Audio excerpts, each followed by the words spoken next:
Assalamualaikum warahmatullahi wabarakatuh.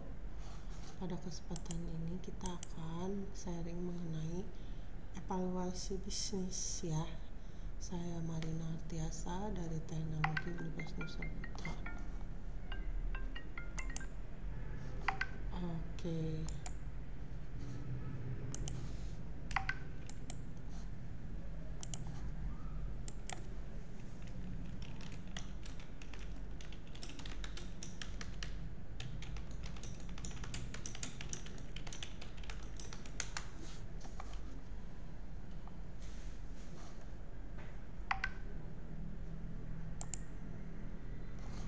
Oke, baik ya. Jadi pertama, kewirausahaan teknik elektro adalah bidang yang menggabungkan pengetahuan teknis di bidang elektro dengan keterampilan manajemen bisnis untuk menciptakan solusi inovatif dan bernilai ekonomi.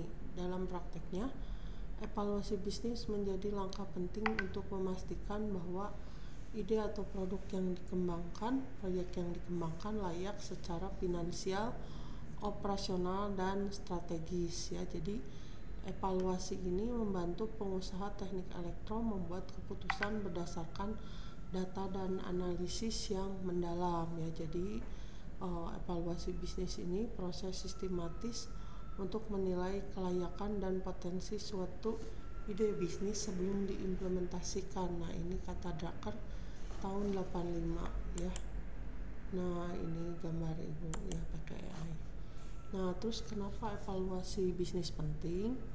Karena untuk mengidentifikasi peluang pasar ya, jadi memahami kebutuhan pasar dan potensi produk atau layanan teknik elektro ya, terus menilai kelayakan finansial, menghitung biaya produksi, pendapatan yang diharapkan, dan profitabilitas.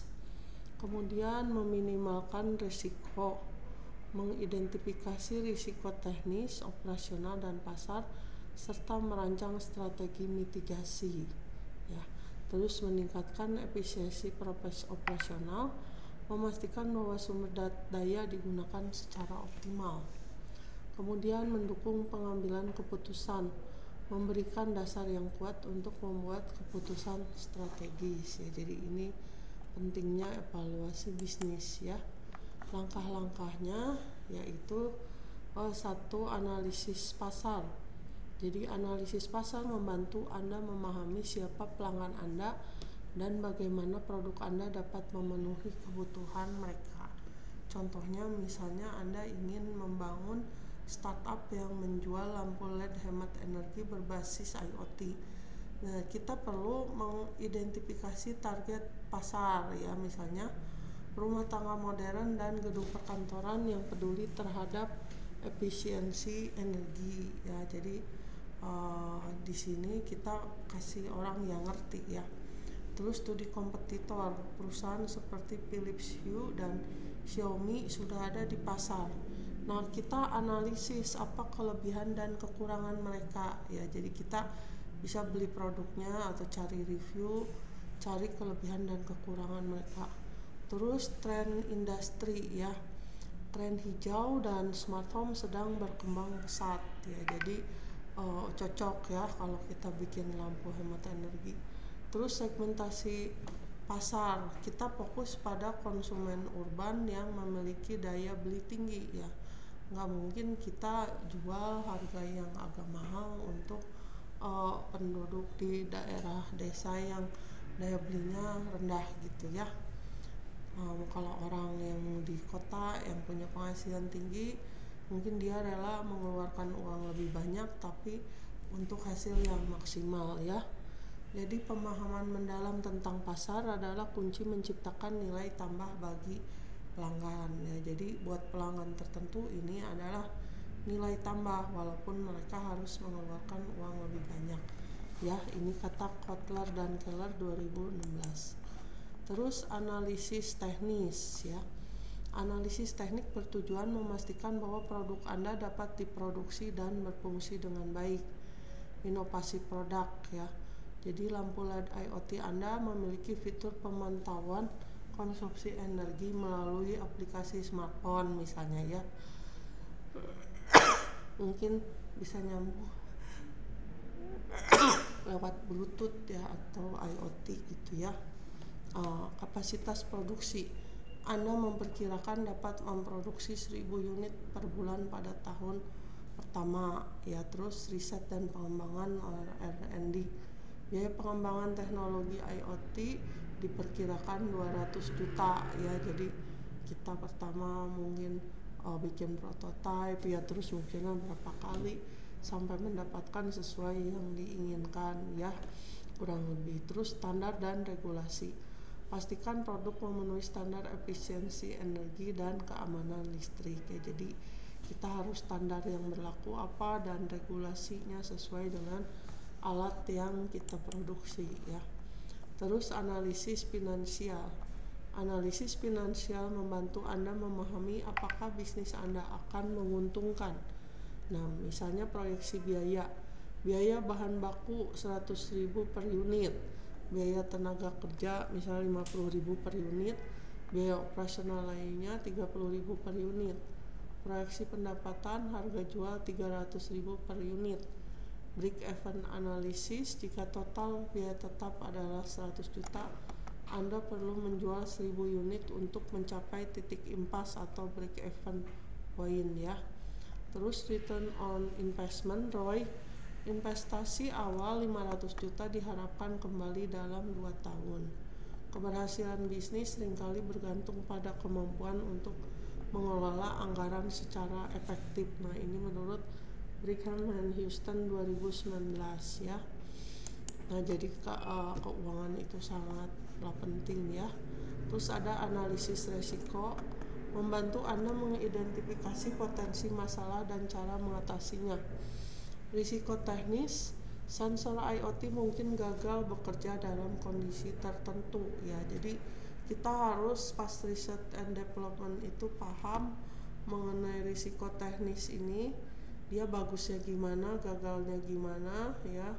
Jadi makanya biaya penelitiannya tinggi karena kan kita mencobanya dalam berbagai situasi ya. Jadi kita bisa analisis. Terus risiko pasar, permintaan lampu LED IoT mungkin lebih rendah dari perkiraan. Nah ya, bisa jadi seperti ini. Makanya riset pasarnya juga harus benar-benar ya, siapa pasarnya. Terus risiko finansial, biaya produksi bisa meningkat karena fluktuasi harga komponen ya. Oh iya, tadi risiko pasar itu mungkin kita bisa tawarkan ke perumahan-perumahan atau ke kantor-kantor yang memerlukan ya, yang emang memakai alat ini.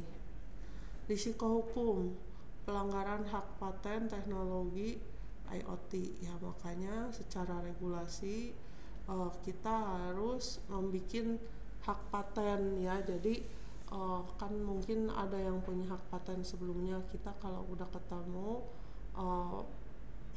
spesifikasi kita gitu ya, cepatlah dibikin hak paten ya. Tentunya hak paten kita supaya tidak ada yang meniru gitu ya, tidak ada yang ngaku-ngaku. Terus analisis strategis, membantu Anda memahami posisi Anda, bisnis Anda di pasar.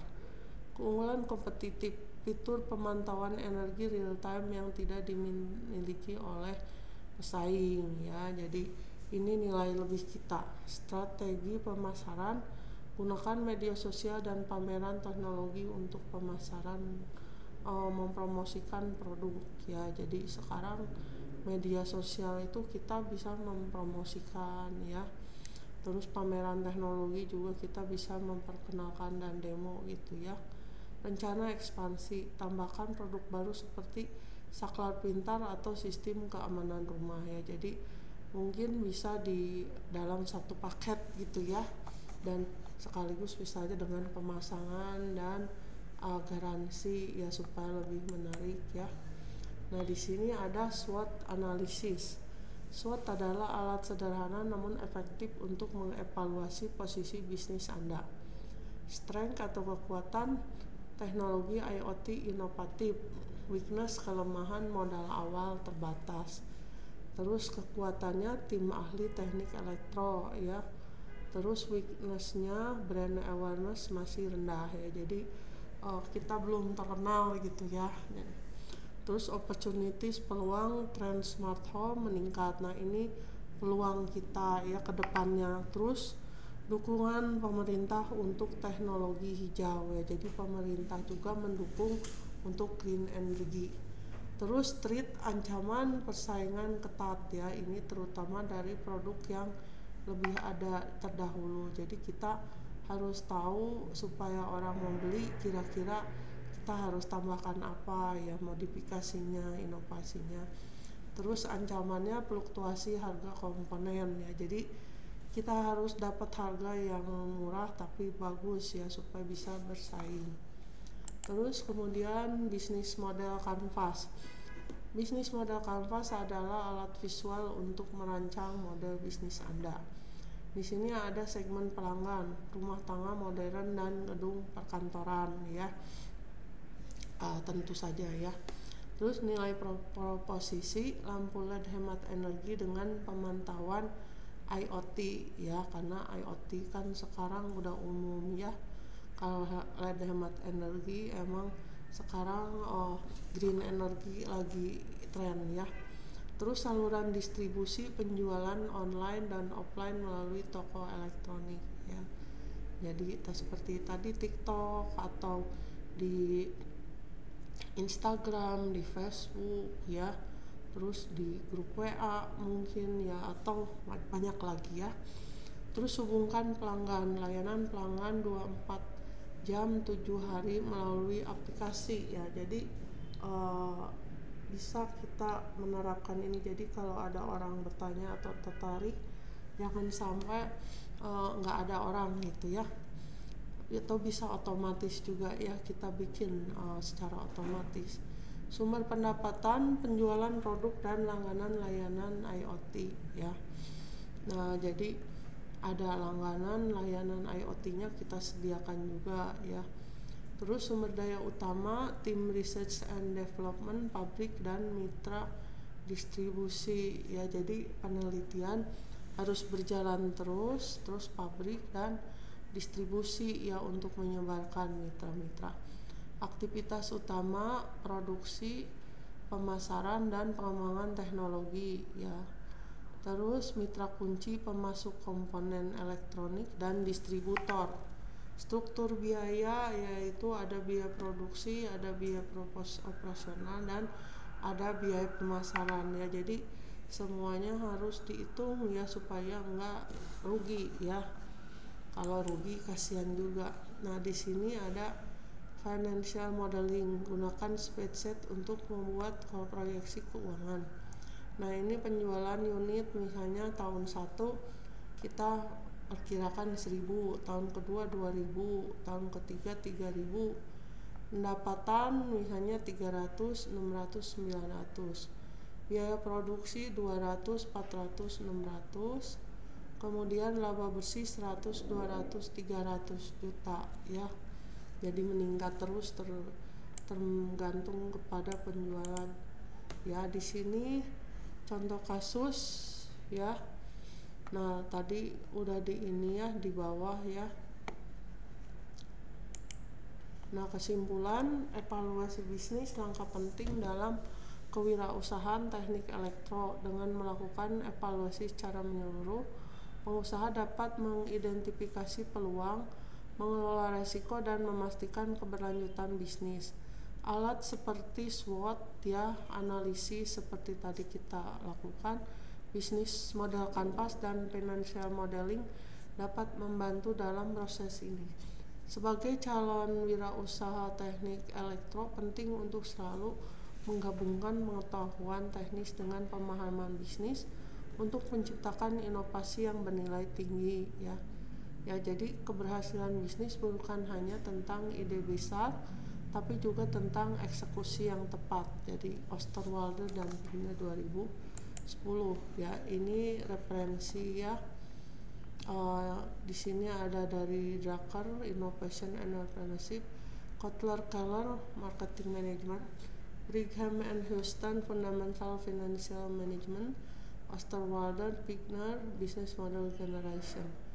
Jadi di sini evaluasi bisnis dalam kewirausahaan teknik elektro melibatkan mulai dari analisis pasar ya.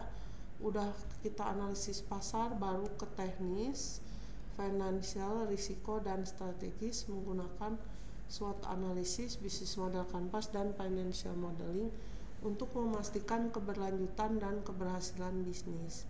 Ya ini startup lampu LED IoT ini hanya satu contoh ya, tapi kalian bisa buat lagi dengan contoh yang lain ya. Jadi misalnya produk apa gitu yang berhubungan dengan elektro ya, bisa juga berupa jasa ya. Baik, mungkin itu aja yang bisa saya sampaikan. Semoga bermanfaat. Assalamualaikum warahmatullahi wabarakatuh.